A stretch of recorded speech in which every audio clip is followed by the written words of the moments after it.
was that? What the hell was that, Los Angeles Lakers? I mean, it's bad enough that you put us through the season that you put us through, but we got to lose to the Houston Rockets? I mean, what the hell? Well, thank God I got KD and Kyrie against Harden and Embiid to look forward to. Thank God I got that. I got that, especially when I got to start off my day listening to that man, Jay Williams. By the way, that is a smooth-looking blaze. Thank you. Thank you, brother. Yeah, thank you. Cool. There's hope for you. Did you say Kyrie? There's hope for you after all. Did you say First Kyrie? take in the house. Yes, I did. Yes, I did. Okay. Kyrie. Yeah. Shocker. Let's go. All right, let's do it, fellas. Good morning. The Lakers were hoping their fortunes had turned after LeBron's epic performance against the Warriors Saturday night. But since they've fallen to the Spurs, a loss to Houston in overtime last night, keep in mind the Rockets are 15th in the West. They only have 17 wins on the season. LA had a chance to miss overtime, but LeBron passed right before the buzzer. Melo missed that shot. LA has now lost 9 of their last 12, and this Lakers squad is clearly dejected. King James, what's on your mind? We just don't have a lot of room for error, and when we make a mistake or we break down defensively or we don't get a good look at the basket, teams are literally making us pay every time. It's not like we're getting away with things, and it's just that simple. I mean, we have a very small margin of error, this year, and teams are making us pay. Hi, Jay. Hi, Molly. Tell me this. What is the most frustrating part of the Lakers' loss last night? There is a lot to unpack here, Stephen A. Okay. So, number one, you gave up 139 points to the Houston Rockets. 139 points. By the way, a rookie in Jalen Green literally said, oh, yeah, we just targeted Carmelo Anthony on every ball screen. You gave up 19 points in overtime. That's embarrassing. But the bigger issue for me is something that last night watching the game late at night, I knew I had to come on the show today. I got really frustrated. See, because I've been a subscriber to saying that LeBron James is the greatest of all time. I've made mention of it. You and I, Stephen A., we've debated it every single time the topic comes up. But last night, when LeBron has 23, 14, and 12, when he's played 45 minutes after a game off against their last game after he had 56 against Golden State, game off, obviously sore knee. The last play of the game, Stephen A., is so bothersome for me. Regulation. As a guy. Regulation. Yes, regulation. The last play of the game in regulation, because this is the stuff that I know people are going to be using against LeBron James for him not being the GOAT. When you drive to the rim and Eric Gordon is on your right hip, look at the rim, LeBron. Look at the rim. The rim is there because you are 6'9", 245, and you attack it better than anybody at your position. And the time that he could just lay the ball in with a simple reverse, Stephen A., a simple reverse, game over. But he attacked the rim with the forethought to pass, not to attack. And last night, I just said, I put my hand in my head, and I said, this is what people are going to do. And I got to tell you, as a scorer, it disappointed me. And I know he's tired. I know he's playing a lot of minutes. I know he has to do it. We can get into the conversation about whether he should be shut down or not. I know we'll debate that. But these are the things that people are going to utilize against him in the GOAT conversation. And last night, I just threw my hands up in the air. Well, I'm glad that you've conceded that reality, because it is a reality. The first person that's going to do exactly what you feared would happen to be me. Without question, I'm going to bring that up, and I'm going to tell you that is absolutely, positively profound evidence as to why he should not be the GOAT. He's number 2 all time. No shade, no disrespect. The game has been 70, 75 years of age. Tens of thousands of players have come on through the NBA, and LeBron James I have as number 2 all time. But he will never be number 1 in my eyes. And last night was the perfect reason why. I was watching the game with a few of the fellas, okay? And I was chilling out, and we was like, okay, it's 120, okay? It's the last play of regulation. The Lakers can win it. The ball is in LeBron James' hands. Russell Westbrook had a damn good game last night. Let's give credit where credit is due. He shot 52% from the field. He dropped 30, only had 2 turnovers. Let's give respect where respect is due. Russell Westbrook showed up at the Toyota Center in Houston, okay? He showed up. LeBron James has the ball in his hands. You don't need a 3. You don't need a 2. All you need is 1 free throw. That's it. That's it. All you have to do is get fouled or go in for the layup. And you were deferential. And see, this is the point that I'm trying to make to you. What I will remind you is LeBron has hit his fair share of clutch shots. He clearly is not scared of, hold on. He's not scared of the moment. He has the ball in his hands. He ain't panicking or nothing. But what I'm saying to you is that LeBron James last night is the LeBron James you saw for the first 8-9 years of his career. That's what people point to when they talk about the GOAT conversation, because you're comparing resumes, not numbers. Resumes as it pertains to moments, resume as it pertains to courage, resume as it pertains to y'all move the hell out the way. I got this. That's what you're looking for from LeBron. And there is nobody in basketball, I don't even believe LeBron James is sitting wherever he's sitting this morning thinking he should have made that pass to Carmelo Anthony. He knows good and damn well, I should have finished it. I should have closed the deal. But that hesitancy is what people look at only when they're talking about the GOAT. It's not questioning his greatness. It's not questioning how phenomenal he is or anything like that. But when it comes to the GOAT conversation, you're talking about those moments where you say to other people, move the hell out the way. Let me close this for you so we could go to hell home. That's not what he did last night. And that's the bottom line. What am I supposed to say? I want to defend him. You can't say anything. I can't say anything. I still need you to humble yourself. I still need you to humble yourself, Jay Williams, and say, yo, Stephen A., you are correct. No. Say I will it. never do that. I will never say do that ever on say national it. TV. No. It's the absolute truth. No. Are you going to lie? Are you going to lie? Look at Molly looking like the Black Widow. Go ahead, girl. TV. But listen what I'm trying to say to you. Listen. Hey, listen. Say it. Say it, because we all know it's true. We all know it's true. I can't say it. What? That LeBron is not the GOAT. But I can't say it. I thought you were honest. I thought you were. No, I ain't saying LeBron. Look, Stephen A. is right. You got me scratching Stephen A. is myself up right. here. That's all you got to say. That's all you got to say. Okay. Say it with wanna your do chest. it? Stephen A. is right. Say Stephen A. is right. Don't let him He peer was pressure tired. you. 45 minutes, he was tired. I can't. You were right. Okay. Okay. You were right. All right. I realize there's no Anthony Davis, but let me ask you this, Stephen A. Do you think LeBron at this point, 9 straight road losses, he should just shut it down? Hell no. You made the mess. You clean it up. Or you die trying, figuratively speaking, of course. That's what you do. Russell Westbrook has not worked in Los Angeles.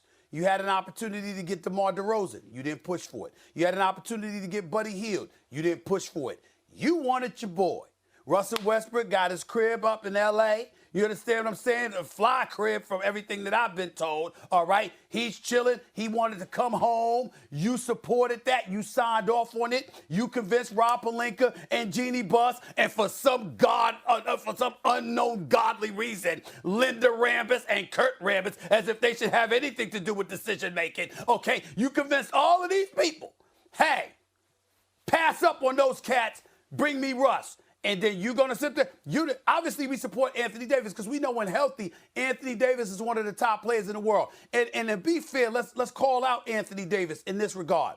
Anthony Davis, my brother, if you are listening, you are one of the top 10 talents in the world when healthy. We know what you can do on the basketball court. You are a star personified, and you're a winner when you're on the basketball court and you are healthy. But we have to indict you for not being healthy. And here's the reason why. Everything we've been told, and you've heard this, Jay, everything we've been told about Anthony Davis. Anthony Davis will work hard, put in the work, do what he has to do during the season. The offseason, he gets a little bit lax. And when LeBron James is your teammate, you should understand, because he's a champion and he's been around, you should understand there are no days off, Anthony Davis, in terms of your physical conditioning. You're supposed to be in shape all the time. We see Floyd Money Mayweather at games where people going up to him, hugging him, and all of this other stuff. Let me tell y'all something about Floyd Money Mayweather, okay? The brother's undefeated in his career. His skills are sublime as a boxer. We all know this. This brother is always in shape. Always. I saw this brother walking, because you know I had to visit Roscoe's when I'm in L.A. I saw this brother years ago, and he rolled up in Roscoe's on Pico off of La Brea, on Pico Boulevard off of La Brea, with a whole bunch of crew of dudes. Everybody ordered, they ordered the house, okay? Floyd Mayweather had a glass of water. Everybody ate but him. Because he ain't putting that food. He ain't putting as good, as delicious as it is. The bottom line is, when you're a fighter, when you're a professional athlete, you have to protect your body. You have to be in shape all the damn time. LeBron James, in shape all the damn time. Anthony Davis, not so much. But in the end, LeBron signed off on that too. And so when you look at the Los Angeles Lakers, the accumulation of the talent or lack thereof that they may or may not have in some people's eyes is primarily, not solely, but primarily the responsibility of LeBron James. You don't get to sit down. You finish this regular season. You going home in April anyway. You ain't playing in the May and June. You going home in April. So you play. That's what you do. You don't sit out. No. Stephen A., don't you think you're being a little bit of a prisoner of the moment? And I'm not drawing any accountability away from LeBron James for let me explain, for making the decision on Russell Westbrook, if that's the way it went down, right? But I do have to remind you, my man did win a world championship 19 months ago, 20 months ago. He has delivered a championship. Sure. So this may not have been the right decision, but man, it's still already equated to a championship. So I have to remind you, playing 39 minutes against the Golden State Warriors 3 games ago, playing 45 minutes last night. You know, the last time we've seen LeBron James play 38 minutes and have 31 shot attempts and 13 free throw attempts? 2015, Game 2 of the NBA Finals. So now what we're asking LeBron James to do, of a team that is fighting to make the play-in tournament, because we don't know when AD is going to come back. And Russell Westbrook, even though he played well last night, he still missed a chippy down the stretch on a critical shot, right? And didn't run back on defense. So that's another conversation. But now we're asking LeBron James to have Game 2 NBA final type energy that he has to play with to get to a 9 or a 10 seed. They ain't making it to the 8 seed. To hold out hope that all of a sudden that when AD comes back after playing a month and a half off, that this team now all of a sudden is going to become a different type of team. They're going to make a magical run to end up in the Western Conference Finals. That's not going to happen. I know LeBron James will never do this, but he should. I wish he had leadership on somebody to say, hey, look, we're thinking about the future. Obviously, we need to make more decisions around personnel, about who needs to fit around you, but this is not going to work. There's nothing that makes you think this team, when Carmelo missed that shot last night, they became the same team that they've been the whole year. Everybody put their head down. Everybody walked over to the bench and be like, this thing is over. Their body language is horrible. Like, they're not going to transition to be something that we think they're not going to be. First of all, with all due respect, you should be ashamed of yourself. Why? I'm sitting here looking at Jay Williams. I'm going to tell you why. Sit back, recline back, and take this education that I'm about to drop on you, my brother. You see, Jay Williams, everybody look at you as, you know, you're this analyst, you know your basketball, you're doing a great job on morning radio, you're doing a great job on ESPN. Damn it, I'd give you a contract extension. You could be here for years to come because I love you. But let me tell you something, Jay Williams. I don't look at you that way. I look at you as that damn national champion, that player of the year, that dog that rolled up on the court, took on all comers, wasn't backing down to nobody, and never accepted the thought of losing. They had to show you. You wasn't conceding anything. That's not the Jay I'm listening to now. If I'm LeBron James, and I'm sure LeBron James thinks this way, you give me Anthony Davis healthy, with me healthy, I believe I could take anybody. I don't give a damn if I'm in a play-in, the 8th seed, or whatever. I believe I could take anybody if Anthony Davis gets healthy, and he's expected to be back before the season expires. So what I'm saying to you is this. When we talk about LeBron James and the concessions, and you talk about, oh, sure, you monitor his minutes, bro. He shouldn't be out there for 45 minutes. He shouldn't be out there for 39 minutes. Fair enough. But I'm talking about sitting out the season, conceding, throwing in a towel, saying this season's over. Hell no. You put this together. And I understand you won a championship 19 months ago. Nobody's taking away from that. We didn't say LeBron James got 3 titles. We did acknowledge he's got 4. We didn't say he went to 9 NBA finals. We do acknowledge he went to 10. We know what he has done. We know what he means to the game. We understand this. But we living in the moment. That's why we love Janet Jackson. What have you done for me lately? You understand what I'm saying? She ain't make an album in a decade, but we still remember that damn song, don't we? Because we know she's right. What have you done for me lately? You don't sit up there and look at Duke and say, yo, Krzyzewski, what you did all of these years, we might celebrate it, but damn it, you got an NCAA title to try to capture now. The list goes on and on. We're looking at Milwaukee. Yeah, you won the title last year. Well, what you gonna do now? We know KD's got 2 rings. You gonna get a 3rd? We know Kyrie got 1 ring. You gonna get a 2nd? What you gonna do? Because it's about the present. They don't sit up there and take the money from the fans from 2019 and say you get to come to the arena for free now. You got to pay it now because now is what matters. And so we live in a current world. And the fact of the matter is, LeBron James, this is his fingerprints all over the Lakers franchise. Worst case scenario, Jay, he don't make the playoffs. That means you done in 3 weeks. Okay, you can go 3 weeks. You got all off until October. I don't want to hear that. The only he made this mess. Be on the court. You go down with the ship. I hear you. I know LeBron did out on his own. I understand that. And I know I would play. I know LeBron would play. I think this is an indictment on the Lakers because there needs to be somebody in a position of power that LeBron James can realistically look up to and be like, hey, look, your knee has been hurting you badly most of the year. Like I do, it's minimizing minutes, fine, whatever it is. But the reality is I do not want what happened to Kobe Bryant to happen to LeBron James because he's playing 45 minutes against the last damn place team in the NBA to get a win. I don't want to see that happen. Monitor the minutes. All right. Okay. Then monitor the minutes. Monitor the minutes. But what you can't do is sit him down and he ain't sit him down. Sit him down. Let him blow. Don't play more than 33 minutes a night. But play, damn it. That's fair middle ground. I'm down with that. All right. Stephen A., did you watch these games with your boys, too? I hope you had a good spread. Don't be a cheapskate and have bad snacks. Let's take a look at the East. You know what, Molly, I have to confess. They treated. I didn't pay, so I'm good. They treated, not me. I'm good. I'm good. Nice. Right. That's good. That's These nice. brothers got money.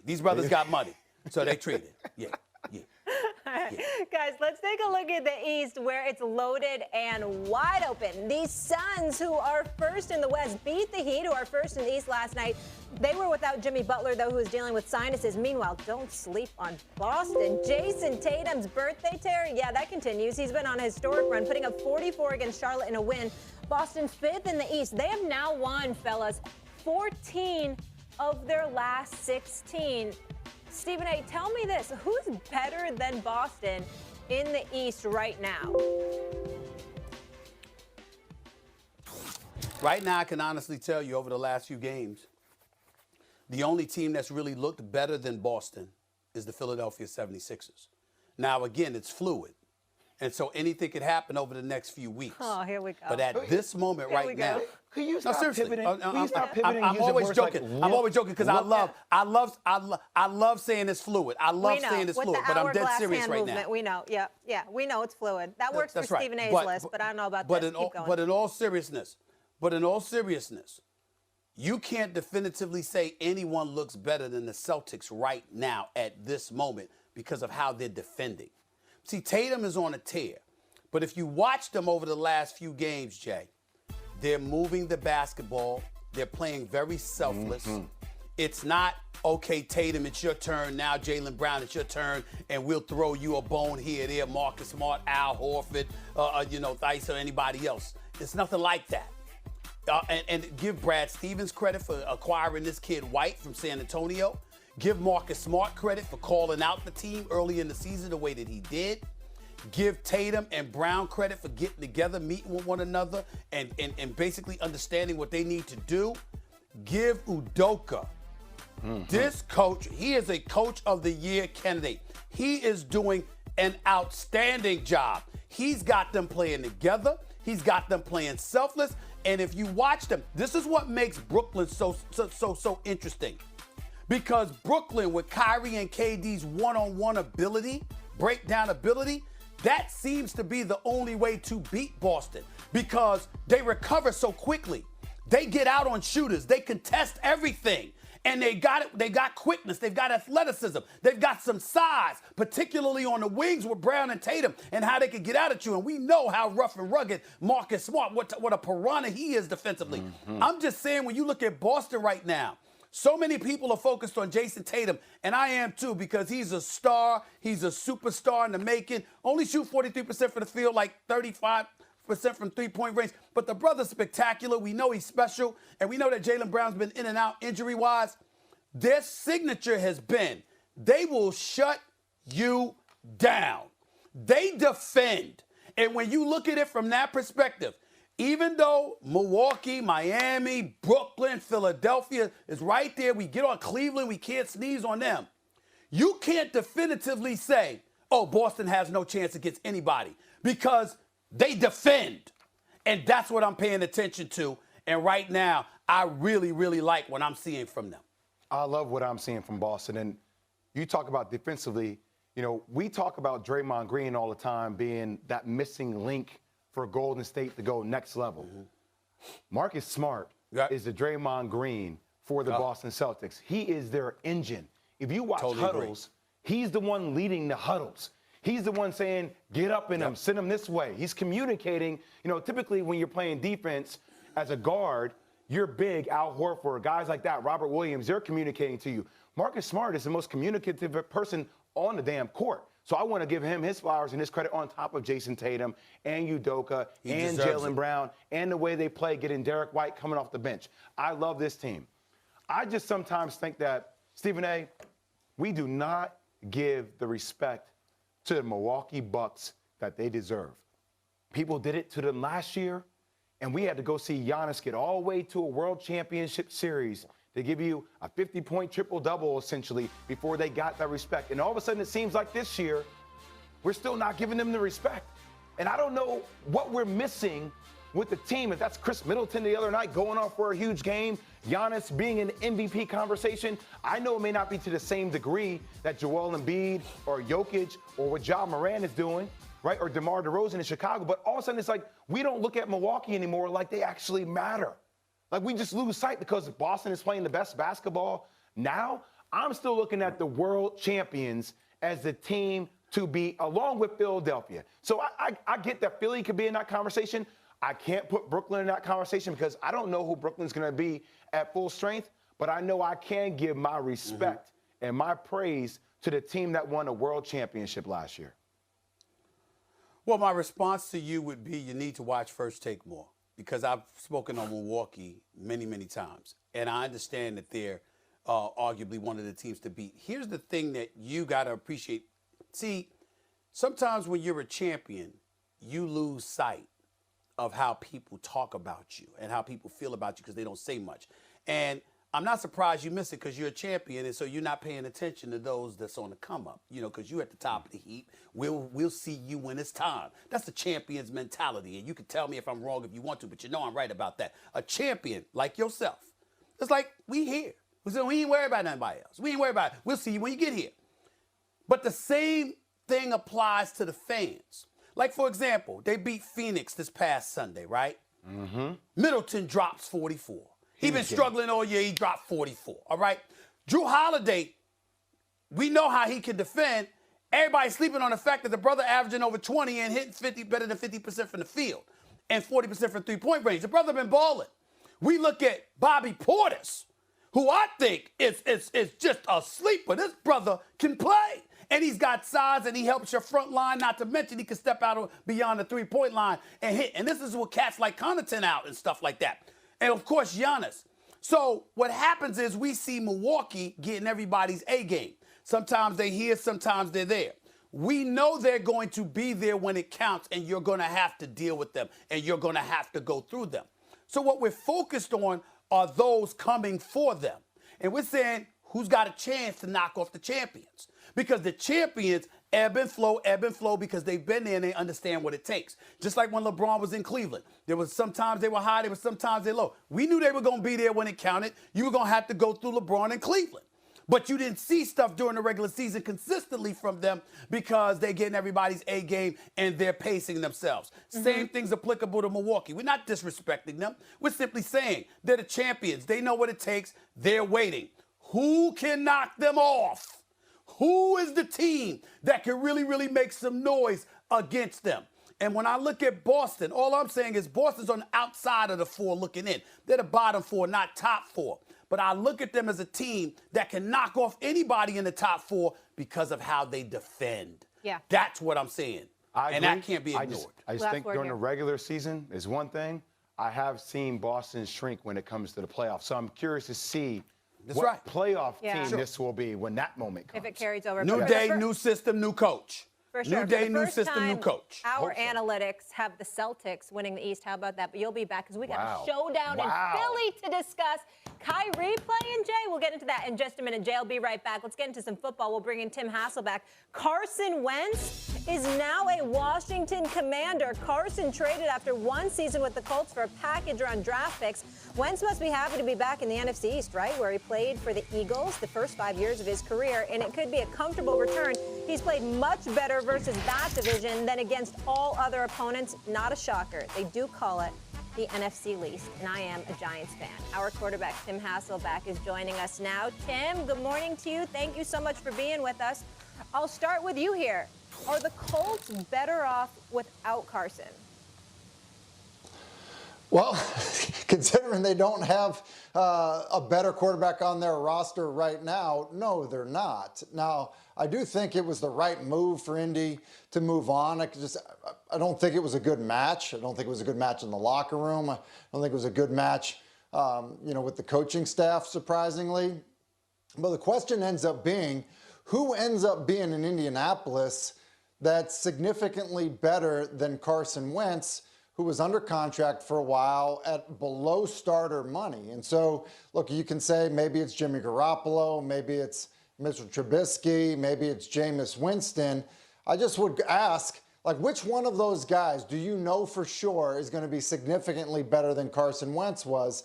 And so I think that's the challenge that Indianapolis finds themselves in. Come on, Tim. Listen. Stephen A., who is it? Who's better? Who's going to replace him that's better? No, wait a minute. I'm not saying I know the answer to that question. That's not. Hold on. Let me finish. I'm not saying that I know the answer to that question, Tim. You're right about that. When I'm saying, come on, Tim. I'm saying you, as an astute football analyst, you know good and damn well there are some dudes that come along and you just got to make a change. You just got to get away from them because they just don't get it done. For some reason, they get in their own way. I would never sit here, for example, Tim, and question the overall talent of Carson Wentz. I know Carson Wentz has talent. This guy was a league MVP candidate. I thought he was going to win the league MVP the year the Eagles won the Super Bowl, but he went down with a couple of games left in the season when he got injured at the Coliseum in Los Angeles, and Nick Foles came and rescued them, saved the day, and they went on to win the Super Bowl. He was going to win the MVP that year, in my estimation. That's how phenomenal he was. Ever since then, things have nosedived. You got Doug Peterson, who knows a thing or two about quarterbacks and about offense. You couldn't find a way to make things mesh with him. You go to Indy. Frank Reich was your quarterback's coach, your offensive coordinator. He has faith in you. He brings you there. Yeah, you threw for 3,500 yards. Yes, you had 27 touchdowns and 7 interceptions, but the pick 6 in the end zone, wet in the bed against the Jacksonville Jaguars with the season on the line, stuff like that. You just see a guy. There are certain dudes, Tim, that come along, and you look at them and you say that's a talent, but you know you can't depend on them. You know that somehow, some way, something's gonna happen wrong because they're gonna make a boneheaded decision, a boneheaded play that's gonna nullify and negate everything positive that they may have done. I'm saying that's Carson Wentz. Numbers-wise, respectable. Ability-wise, no doubt. But when you think about the things that he's done to beat himself, that leaves a coach scratching his head. One part of the playbook. Didn't, you know, he was instructed to do one thing, he did another. He wasn't getting along, he wasn't following instructions. They didn't go along with the game plan. You hear these things about Carson Wentz, and you see them over and over and over again for the past 4 years. That's who we're talking about here, Tim. So, yeah, they don't have a direct successor as of yet. I totally get you on that. But that tells you something. We don't have a successor. So why would we get rid of him? We get rid of him because we know he needs to go. That's why. Hey, like, you're right about that, Stephen A. Like, that's great. But that description that you just laid out for Carson Wentz, I'm on board, man. Like, I'm right there with you on it. Okay? But I think that you could say, all right, let's talk about who the guys that are going to be wearing a horseshoe on their helmet this year playing quarterback, that description wouldn't also fit. Like, who is that guy? Like, unless you have some other plan that we're unaware of right now of how you're going to do it, who is that guy? Because listen, look, do I think Jimmy Garoppolo is better? I do. But that description that you just laid out could easily be applied and accepted by a lot of people about Jimmy Garoppolo. Same thing if it was a trade for Kirk Cousins, who I also believe is better than Carson Wentz. Same thing could be said about Marcus Mariota or Jameis Winston. Name the guy that is going to be playing quarterback that description doesn't also fit. And so, look, that's all I'm saying about it. I also think the Commanders got better. It's a good move for them. People criticizing that trade for them, I think we're wrong. I think they got a better quarterback in Washington. I don't disagree with you there. On a pretty good deal for a quarterback that's under 30 years old. Who was their quarterback going to be? Wasn't going to be Taylor Heineke. Right. Well, I'll tell you this. I definitely support your position on the Commanders. By the way, that's such a corny name. They should be ashamed of themselves. Why don't you just go with the Washington Generals or something? I mean, the Washington Commanders just sounds so corny. I mean, good Lord. I just wanted to throw that out there. But having said all of that, I definitely do believe that Carson Wentz is an upgrade from Taylor Heineke. And I do believe it's a win for the Washington football team, the Washington Commanders, because, again, you've been so awful that you don't have anywhere to go but up. So I do understand that. But the flip side to it, to answer your question, whether it's Garoppolo, who's got a better winning record at the quarterback spot than a Carson Wentz, who's got a career 44-40 record, even somebody like a Mitchell Trubisky, because we understand what was going on in Chicago with Matt Nagy and that stuff, that didn't appear to be the ideal circumstances. I ain't gonna lie to you. It's a backup, a perennial backup, who's played a role as a starting quarterback on many occasions. I'd go with Tyrod Taylor before I went with Carson Wentz, because I need something different. I'm just telling you, Carson Wentz is a mess. He's a mess. He's a mess, Tim. He's a mess. I'm going to argue on Tyrod, but listen, look, they may stay the same, and maybe they're okay with that. But I do think they kind of have a championship roster outside of quarterback. Okay. Yeah, absolutely. Yeah. But obviously, Tim, I know Tim's I see where you're saying it could be a win-win situation. They need some consistency in Indy, as Darius Leonard pointed out, 5 different quarterbacks over the last 5 years. It was Andrew Luck, Scott Tolzien, Jacoby Brissett, Phillip Rivers, and then, of course, Carson Wentz, and we'll see who heads there next. Tim, thank you so much for being with us. We'll keep it rolling here, guys. Still to come on First Take. The game we've all been waiting for is finally here. Ben Simmons back in Philly. Doc Rivers is thinking tribute video, but what reception should he receive? We get into that.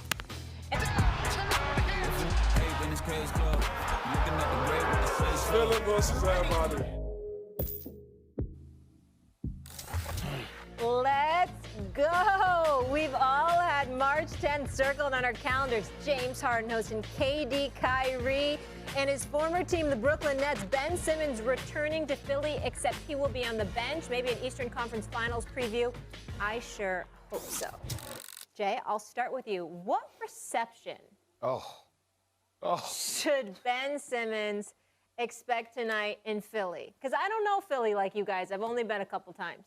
I don't even think that question even needs to be asked. It's going to be next level. Brutal? I mean, everybody that I talk to, Stephen A., you know Philly.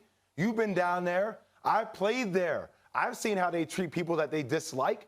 I mean, the two things that have happened in the past couple of days, I mean, even between Carson Wentz, going to a divisional rival with the Washington football team, the Washington Commanders, they changed names. Just think about that situation combined with Ben Simmons. Look, it's going to be real tonight. And Ben Simmons is going to get it. Now, I don't even know why Ben Simmons is going to be on the bench. That's my biggest thing, Stephen. As a guy who's not going to play, why would you be there? And I've heard arguments from people say, well, it's one of the first steps of the process for him to get acclimated to how it's going to be. That when he does go back there and play, he can understand, he can feel it. And I'm sitting there saying, well, I know as a player, me being on the bench compared to me being on the court, those are two different ball games. When I'm on the bench, I can sit there, I can have my Gatorade, I can josh with teammates, joke around, I can give you different facial expressions. We know there's gonna be a single cam on him all night tonight. But as a player, when I have that ball in my hands and I see James Harden back off me 15 feet, taking that shot and hearing the sounds from the crowd, that's a different kind of feeling, my man. And I am so fascinated and so curious to see how Ben will react to the on-court aspect. And there's nobody that can give any argument to me that would make me subscribe to this notion that this is the first step to him getting acclimated to all the boos coming from the fans. Nobody.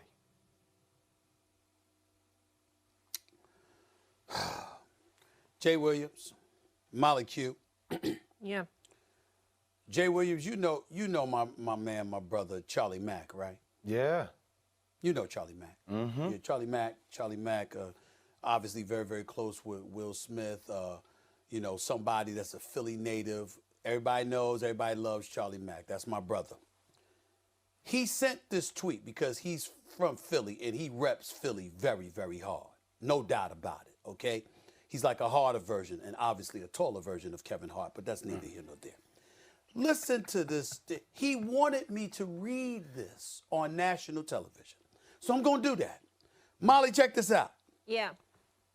Dear Philadelphia, I know it's wintertime, but catch Mr. Softy, Ben Simmons, when he comes to town, to Philly. Let's give him a wonderful, brotherly, sisterly, affectionate, warm welcome this evening at Wells Fargo Center in the way that only Philly can do it. Hashtag Let's Go Sixers. Hashtag Ben Gone. Hashtag Mr. Softy back in town. Let me tell you something. That's exactly how Philadelphia feels about him. I worked in Philadelphia for 17 years. I got friends and family there. I'm trying to just shred some personal commitment so I can get down there for the game tonight with my boys, okay? I'm trying to do this. I don't know if I can, but I'm trying to do this. Make no mistake about it. What I just read to you from Charlie Mack is 1,000% how Philadelphia feels. They feel that Ben Simmons is soft. They believe that he's full of it. And they believe that he blamed them. And this is the biggest crime in their eyes. He blamed them for his inefficiencies and his futilities. And there's nothing that offends Philadelphia more. You can annoy them, you can disgust them by not being blue-collar, hardcore, whatever. You got to be a warrior when you represent Philly. That's just the way it goes, okay? You got to be a warrior. We get that part. So that disgusts them and annoys them. But what infuriates Philly is when you blame them. Now, he can try to clean it up. And hell, he might be telling the truth. I'm just telling you what Philly believes. Philly believes that Ben Simmons blames them for his stuff. And they are appalled by it. He refused to play for them. That's how they're taking it. You can't sit up there and say, I love the Philly fans. I love the fan base. I appreciate everything that they did for me, blah, blah, blah, blah, blah. But I just needed to go elsewhere. No, you needed to leave them. That's how they're viewing it. Now, it could have been something with Doc Rivers. It could have been your relationship with Joel Embiid. They ain't buying it. because you never said it. You talked about mental illness. You talked about how you couldn't play. And they look at him. They don't believe him. They believe that he couldn't take them. And they're like, the nerve of you, the process and all the things we went through. We supported you for years. We knew you couldn't shoot. We understood that. But we also appreciated the other great things you brought to the table. We just never thought that you'd be on the court looking absolutely positively petrified. We can't respect that. And that's what they're saying. And so for him to come back in town and to sit on a bench, what the hell are the Brooklyn Nets thinking? Let me tell you something. He could be on the bench all he wants to. It's going to be vicious. And by the way, this is just the start. It's going to get worse as time goes on. And the only way that Ben Simmons is going to be able to overcome that is by stepping on the court and shutting them the hell up. Because if he goes on the court and he busts their living butt with KD and Kyrie, then they ain't going to have any choice but to stand down. But there is no other situation under which they will let Ben Simmons off the hook. I'm trying to tell y'all right now, he can't go. Listen, he going to be on the team bus. And he gonna go back on the team bus. He can't hang out in Philly. I'm telling you right now, anywhere he is, the fans see him. They're gonna have a problem with him. And I'm talking about from infants to grandmas. They don't give a damn because that's how disgusted they are with him. Hey, can I just get here real quick? Because I wanted to just challenge you guys on one thing. I don't understand why you're questioning the fact that he would be on the bench, though. Don't you think it looks worse if he doesn't travel and then he's there with his team? I thought that's at least one step in the right direction. You're showing up, you're in the building. Molly, the reason why that's a problem is because nobody believes he's injured. Like right before it was mental illness, and now it's your back. Nobody believes him. Nobody believes. See, in other words, if you were legitimately injured and you were on the bench, you have a point, Molly. The issue is that he hasn't played since last June. And every time we've seen him on camera since he's arrived in Brooklyn, you getting off the bench, you high-fiving, you smiling, you look good. You haven't played, so people assume you're healthy. And they believe he's lying about his injury and that he's afraid to play in front of them.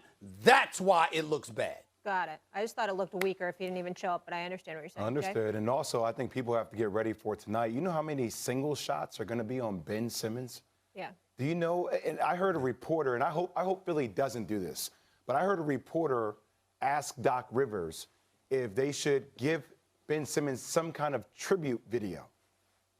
What the hell kind of question is that? Why would you ever do that? That's not going to happen. Okay, it shouldn't happen because if that happens, well, it's not the question. The problem. The question is not the problem. Doc Rivers' answer was the problem. Oh, I mean, he wouldn't mind, and thought about. Oh, hell no! You can't do that. You can't do that. No. And my thing Absolutely. is, if you do try to do that, Stephen if the Sixers did something like that. Exactly. That would be such a bad look for their franchise. There's no need to give him a tribute video. Unless they did it to mock him. That's the only reason you would be doing it, Stephen A. That's the only reason you would be doing it. To mess with them. But by the way, his face is already going to be on a jumbo screen. You don't think it's going to be up there all the time? Exactly. It's already going to be there. No. What if they did a montage? Because you're angry. Salt on the wound. Yeah, but that's just... Hold on, y'all. What if they did a montage? What if they did a montage of his free throw shooting and his willingness to pass up shots against Atlanta? That would be very bad. Yeah, that wouldn't be the right. That's not the way you want your Stephen organization to be represented. That would be classless. Yes, classless. That would be classless. Stephen A. is not producing. No, I wouldn't do that, Molly. I'm not saying they should do that. I know. No, I'm not saying they should do that. No. I know you're not saying that. I would never do that. I'm just thinking of you with the Cowboys fans. Like if you were ever trying to get somebody, Stephen A. would have some good ideas. No, I understand you're not for that. All right, we'll leave it there. They can't do that. They can't do that, but it's going to be bad. Yeah, it's going to be bad for sure. For sure. Doubt. Another But Kyrie against Harden will make up for it. Absolutely. Yes, it will. Another L for LeBron. The Lakers should be say hello to the bad guy, Wendy. He didn't listen. Jay-Z. The Lakers were hoping their fortunes had turned after LeBron's epic performance against the Warriors Saturday night. But since they've fallen to the Spurs, a loss to Houston in OT last night. Keep in mind the Rockets are 15th in the West, 17 wins on the season. LA had a chance to miss OT, but LeBron passed right before the buzzer. Melo missed that shot. LA has lost 9 of their last 12. The Lakers squad clearly dejected. LeBron, what's on your mind? just don't have a lot of room for error, you know, and, you know, when we make a mistake or we break down defensively or we don't get a good look at the basket, teams are literally making us pay every time. It's not like we're getting away with things, and it's just that simple. I mean, we have a very small margin of error, you know, this year, and teams are making us pay. All right, Brian Windhorst here with us now. So good to see you. Almost 2 years on the day. Yep. Great to have you in the Wendy! building. Obviously, Stephen A. is excited there as well. You've covered LeBron since high school, right? You know this guy very well. Do you think he should just shut it down? He can't. He can't for a couple of reasons. Number one, the Lakers have no incentive. Their only incentive left is to try to figure out how to get into the playoffs, try to figure out how to get AD back, try to catch some sort of momentum. Mm-hmm. Secondly, he still is going after this scoring record.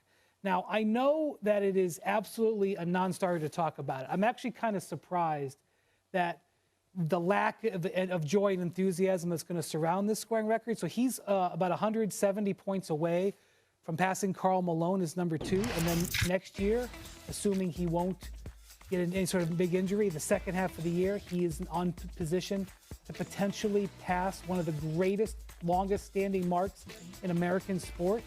But there is just no joy. But it does matter to him. He can't say that it matters to him because his team is losing. Yeah. If they were winning, it would be different. So that's the thing. And the other thing, Molly, his first year in LA, he got injured. The team was going nowhere. He shut it down. They tanked at the end. They end up with the number 4 pick. They used it to trade for Anthony Davis. They don't have their pick this year. It doesn't make any sense for him to shut down. I don't think it's a good idea for him to play 45 minutes, which is what he played last night. But he has got to keep playing if they're going to have any chance to pull themselves out of this. It's very bleak, but it's still there. Here's the one thing that I will say, Wendy, and always appreciate having you on the show, my brother. Here's the one thing that I would say that nobody has brought up. LeBron James playing 45 minutes a game makes Frank Vogel look very, very bad. It shows the level of desperation that you're enduring, and it comes across as you're trying to save your job. Because regardless of what LeBron James wants to do, you are the head coach. And if you don't want him playing 45 minutes, he ain't going to play 45 minutes. And so when you look at it from that perspective, and you look at how horrid the Los Angeles Lakers are defensively, and you look at what Frank Vogel's signature is supposed to be, which is defense, we know it's not his fault from the standpoint of the roster that was assembled. We know that he wasn't too keen on bringing Russell Westbrook to L.A. We know that he had a better idea and a better vision of how these Lakers should be built or whatever. But it doesn't mean that he's not going to pay the price for all the troubles that they've had this year, because he has shown an inability to fix it. In the end, when you have LeBron James, as horrible as Russell Westbrook has been this season according to his standards, not ours, not somebody else's, but his standards. As bad as he's been this season, he's still Russell Westbrook. It's still LeBron James. And for the vast majority of this season, you've had at least 2 of the big 3 on the court together. To be 9 games under 500, it's just inexcusable.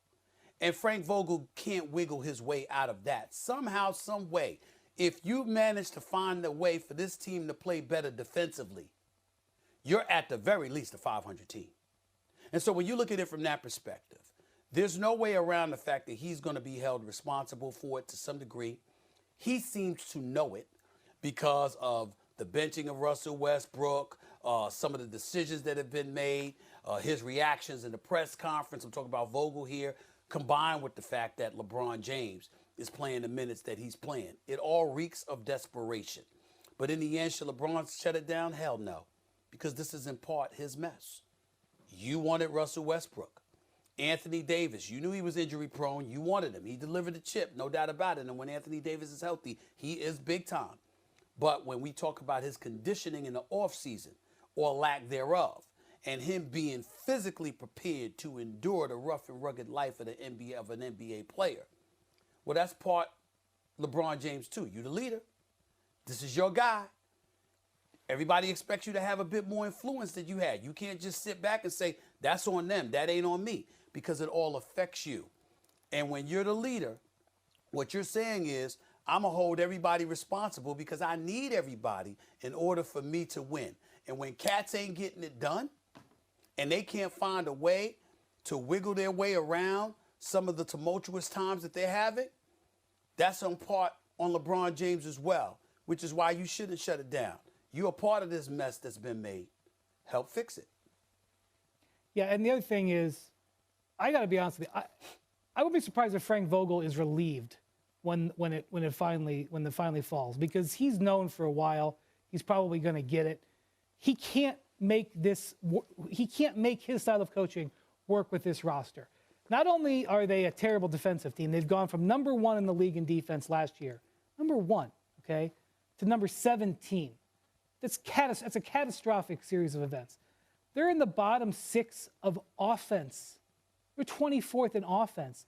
Frank Vogel either can put a team out there that can't defend or put a team out there that can't score. And one of the things that's happened this year, Stephen A., they've gotten credit for, like, oh, they found Stanley Johnson. Oh, they found Austin Reeves. Oh, Malik Monk. Part of the reason those guys are playing a lot is because the guys that they had to beat out were not very good. You know, it's not a good sign for an organization when you sign somebody off the street that nobody wanted and all of a sudden they're a major role player. This roster is so badly flawed. And the reason that is relevant is because this offseason, you're right, Anthony Davis has to do some work. LeBron has to do some work. They may have to make a pretty significant coaching change. This potential move would be vital. Rob Pelinka has to be a superstar this offseason, trying to figure out how to get out of the Russell Westbrook situation and sell something to his owner. Because Jeannie Buss is the one that has to say, yes, we'll trade the 2027 pick. Yes, we'll trade the 2029 pick. That's going to be hard. Well, let's put it in its proper perspective. And we all love Jeannie Buss. We love Jeannie Buss. But do you understand that whether it's true or not, because we don't know definitively whether it's true or not, Molly, in all fairness to Jeannie Buss, you have people arguing that she listened to Linda and Kurt Rambis more than she listened to Irvin Magic Johnson, which is one of the reasons he was willing to walk out the door, because she gave cachet and credence to people who didn't deserve any significance whatsoever when it comes to basketball decisions. Not to mention people like Tim Harris in the business department and other folks. You know, you had people that were in Magic Johnson's way. And so when you look at a guy like Rob Pelinka, Wendy's right. He's absolutely going to have to be a superstar in this offseason. Here's the question. Is he capable of it? And do the Lakers know any better? Because how the hell did you assemble this roster to begin with? When you really look at it, you know what you got as a roster and you know what kind of coach you have. And even though Vogel is a championship coach, he's sort of been exposed from the standpoint of having an inability to adjust to the roster that was handed to him. Like you said, Wendy, operative words need to be paid attention to here as it pertains to what came out of your mouth. He can't win his way. Well, the great coaches find ways that may not necessarily be their way in order to win. And in the end, Vogel hasn't been able to do that. With LeBron James playing at an MVP level, by the way, because you couldn't fix Russell Westbrook. And somewhere along the way, folks didn't prioritize making sure that Anthony Davis was fit and ready to endure I don't think Red Auerbach could have fixed this Westbrook. I don't think Red Auerbach could have fixed this Westbrook fit, though, Stephen A. I mean, obviously, he's going to get fired. He hadn't done a good job. I was trying to figure out, I've talked to people, I'm trying to figure out what could they do with Westbrook to make this work. I haven't talked to anybody that has an idea. I can tell you. Some people talk about bringing him off the bench or having him play with the second unit. Michael Wilbon religiously points out how Scottie Pippen started but still played most of his time with the second unit. The point is that if you Russell Westbrook outside of that, where that would make him the number one offensive option, you know what you could have done, Wendy? Tell him to stop shooting them damn jump shots. I need you to attack the basket. I need you to attack or kick. Attack or kick. Because I got news for you. Malik Monk can play. And Malik Monk has not done a bad job for the Los Angeles Lakers this year. This brother's got some talent. I think he's a younger version of J.R. Smith. Very streaky in terms of what he can do, but he's no scrub. And Melo hasn't been god-awful. Melo has done what Melo is supposed to do for the most part. We know what he is at this stage and point in his career. But you've got to have a leader with the ball in their hands at all times. And that's what they've been incapable of finding out whenever LeBron James doesn't have the ball in his hands. It's a big problem. Yeah, Anthony Davis, by the way, is having that ankle reevaluated today. Wendy, great to have you back with us. Molly. We'll talk to you soon. Still to come on First Take, they call it the city of brotherly love. He was taking on Duke in the ACC tournament. Not nervous at all. They owe me. They let us down on Coach K's senior night. I need them to cover today again. Don't miss that noon on ESPN right after us. And we have another good one. This one in the pros. The Stars will be out in Philly tonight as James Harden and the Sixers will take on his former team. Ben Simmons will make his first appearance at the Wells Fargo Center since his poor performance in last year's playoffs, but he won't play. Kyrie and Kevin Durant will be on the court to give their former Big Three teammate his first home loss as a member of the Sixers. Here's Doc Rivers on the tough task of playing the Brooklyn Big Two. Kevin Durant is elite. Kyrie's elite. When you give them the ball, they're really tough to guard. And there's no secrets to that. We got some elite guys here too, and there's probably no secrets to that. You know, both teams are probably still trying to figure out stuff. I mean, they've had guys in and out all year. Us too, with the trade. So it's tough to have a real measure at the five, either way, you know, but it's still good to play them. You know, it's good to play all these teams. I think a little bit at a time, but you learn a little bit at a time. Jay Will back with us. Stephen A., I'll start with you. This feels like playoff type energy tonight. Stephen A., who do you think should have the biggest impact on the court? I think it's going to be James Harden. But I just want to say this. This is one of those nights that I hope not just the fans, because I have no doubt the fans are going to appreciate it. I want the NBA players to appreciate what's going on tonight. Kevin Durant is a little bit detached from it because there's no venom or hostility or animosity aimed in his direction, okay? That's reserved for Ben Simmons. It's reserved by some for James Harden. It's reserved by some for Kyrie Irving, but not him. But Kevin Durant is the best player on the planet as far as I'm concerned. And so I want people to understand Kevin Durant, the best player in the world, is coming into the building with one of the most electrifying box office talents in the game today in Kyrie Irving.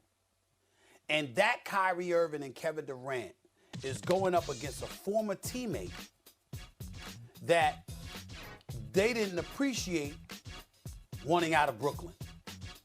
They got a coach in Steve Nash who had a problem with James Harden because he felt lied to. That James Harden told him just weeks prior to being traded to Philly. He had no desire to leave. He wanted to stay in Brooklyn, et cetera, but behind the scenes was working to get his way out of Brooklyn to get to Philadelphia. So Steve Nash got something, but he's not playing, and we get all of that. And then there's James Harden, a former league MVP, one of the greatest scorers we've ever seen in NBA history, and one of the great players we've ever seen because of his versatility. He can play point, he can play shoot guard, he can dance on you all day long, he can drop 40 in a heartbeat. All of that stuff's going on.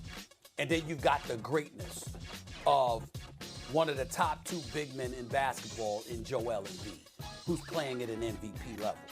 So we see a game like this, and we're hyped. We're excited. We don't have the mentality, Jay, tonight, oh, it's just another game. Nah, you know, it's a regular season game, and we got an obligation. We got to go out there and whatever.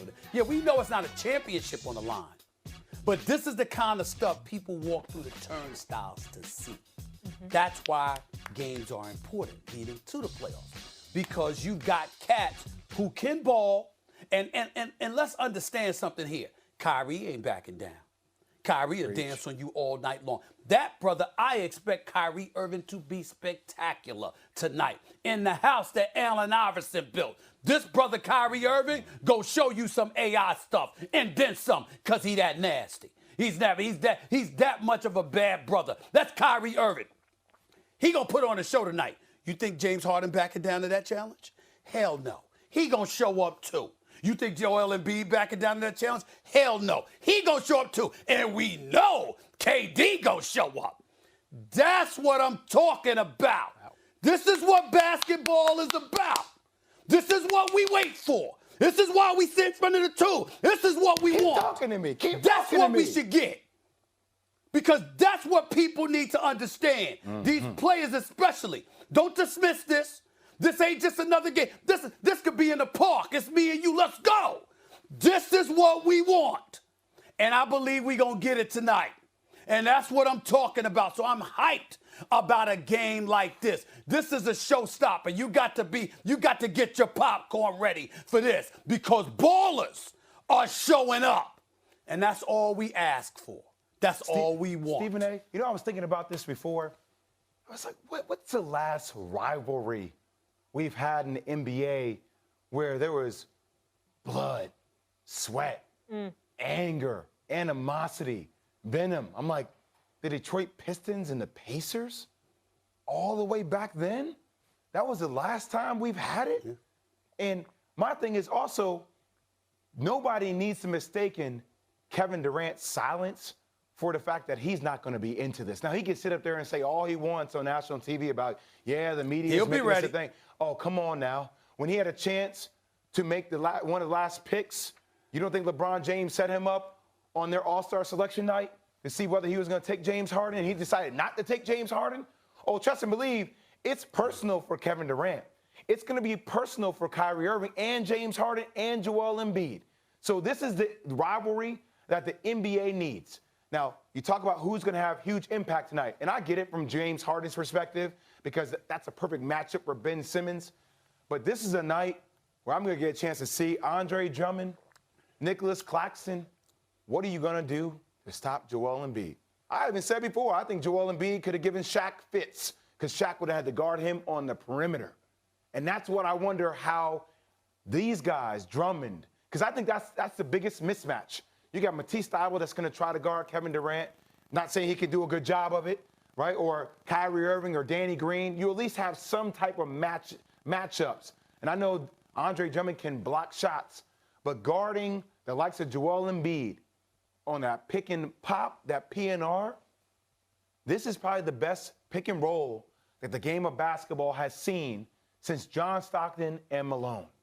And the reason why I say that is because James Harden, for as much as we tout his offensive, innovative ability, his vision and his playmaking abilities is off the charts. And Joel Embiid said something the other day, Stephen A., that blew my mind. I actually had to think about it. He said, this is the most wide open I've been in my whole career. In my whole career. And when you're watching him getting passes for dunks and layups, that means he's getting at least 10 to 15 points off chippies. Think about that. Joel Embiid is getting 10 to 15 points off chippies, not one-on-one ISOs, not where he's taking a degree of difficulty as a 10 on each shot every single night. So that combination of how the Nets guard that, the biggest question I'm going to have, I know Doc Rivers. I'm curious to see how Steve Nash and his crew can really coach tonight because that's going to be on display. How do you stop maybe the best pick and roll the game of basketball has seen? Here's the one thing that I want to say. I want James Harden, Kyrie Irving to understand something. Kyrie Irving gives a press conference the other day after a game, and he's throwing shade indirectly on James Harden because he's talking about what they have now that they didn't have before. And everybody interpreted it that way. And we didn't see James Harden say much. Maybe he did and I missed it. Maybe he didn't. I don't know. What I want to say is that's okay. Because y'all gonna ball. See, we ain't talking about guys playing basketball, but then you gonna elbow somebody in the back of the head and get ejected and we don't get to see you. We talk about ballers that's gonna show up on the court at the Wells Fargo Center tonight to ball. And the fact that that comes tinkled with animosity, it makes it even better. Because Kyrie Irving and KD don't give you the impression that they want to win. They give you the impression, I want to bust your living you know what. And Joel Embiid definitely gives you that impression in a game like this. And I have no doubt that Harden feels the same way as well. What I'm saying to the players, we appreciate it. We love it. don't deny us. Give us exactly what we looking for. I want to see a situation where KD is like this. You know, I could drop 30. Let me give you a hit of this. But now, Kyrie, you know, James, you didn't like James. You don't like the way he handled it. Here's the ball, Kyrie. Put on a show. I want Joel Embiid to go like this. Yo, I could do this. I could take advantage of Claxton and Jones or anybody else or Blake Griffin or somebody all night. But you know something? Here, James, handle your business. I want that. I want that because we know you're trying to win the game, and we know that you're going to do whatever it takes. You're going to make the right plays and stuff like that. But over the course of 48 minutes, the beauty about the game of basketball is that at some point in time, it's me against you. Personal. Let's go. Yeah. This is what it's about. Yeah. We're going to find out. And that's what I'm saying. That's what I'm saying. I want to see this. We got to go. You taking Philly? I want to see this. I'm taking the Nets tonight. Okay. I'm taking the Nets tonight. All right, Stephen A., I'll wait to ask you that a little bit later. Jay going with Brooklyn. Brooklyn, stand up. Still to come on First Take, the Commanders paid the expense for Wentz, but will it be worth it? Bart Scott stops by, and you won't believe what he has to say about the new Washington quarterback. And it's time to let Russ cook in